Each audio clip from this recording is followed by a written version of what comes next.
Hi friends, ఎలా ఉన్నారు అందరూ? అనూస్ కిచెన్కి స్వాగతం అండి. ఈరోజు నేను కేఎఫ్సి చికెన్ ఇంట్లోనే తయారు చేద్దామని అనుకుంటున్నాను. మార్కెట్కి వెళ్ళి 2 కిలోల చికెన్ తెచ్చాను. ఇక శుభ్రంగా కడుగుతున్నానండి. ఇలా పీసెస్గా కట్ చేయించుకొచ్చాను.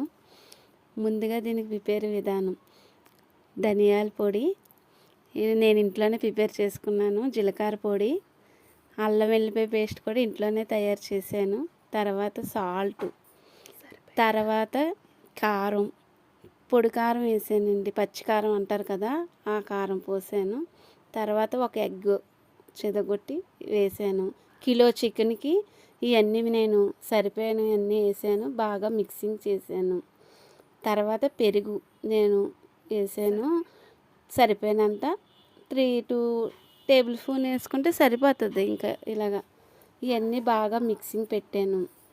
తర్వాత చిన్న టేస్టింగ్ సాల్ట్ కూడా వేసానండి. నేను అన్నీ కలిపేసి బాగా మిక్సింగ్ చేశాను. మీరు కూడా ఇంట్లో ఇలా ట్రై చేయండి. 1-2 గంటలు పెట్టుకోవాలండి. నేనైతే 2 గంటలు ఉంచాను. తర్వాత మైదా పిండి, కార్న్ఫ్లోరు, ధనియాల పొడి, జీలకర్ర పొడి, ఉప్పు, దానికి సరిపోయిన చిన్న కారం వేసి ఇలా మిక్సింగ్ చేసి ఐస్ వాటరు, ఐస్ ముక్కలు ఉంటాయి కదండి, ఐస్ ఫ్రూట్స్ అవి వేసాను.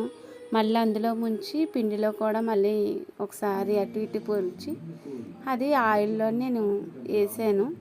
బాగా డీప్ ఫ్రై చేసానండి. చూడండి ఒకసారి ఎలా వచ్చిందో. మరి ఎలా వస్తుందో, నేను ఫస్ట్ టైం కదా తయారు చేయడం. చూడాలి టేస్ట్ అది ఎలాగుంటుందో ఏంటో. నాకైతే బాగా వస్తుంది. కేఎఫ్సి చికెన్ లాగే అని అనిపిస్తుంది. చూడాలి, టేస్ట్ చూసాక అప్పుడు చెప్తాను. బాగా డీప్ ఫ్రై అయితే చెయ్యాలండి. ఇగో ఇలా చేస్తున్నాను నేను. చూడండి, మీకు నచ్చితే లైక్ కొట్టండి, నాకు కామెంట్ కూడా పెట్టండి. చూడండి, మీరు ట్రై చేసి కామెంట్లో పెట్టండి. ఇలా వచ్చేయండి అన్నీ. మా చిన్న పాపకి పట్టుకెళ్ళి ఇచ్చానండి.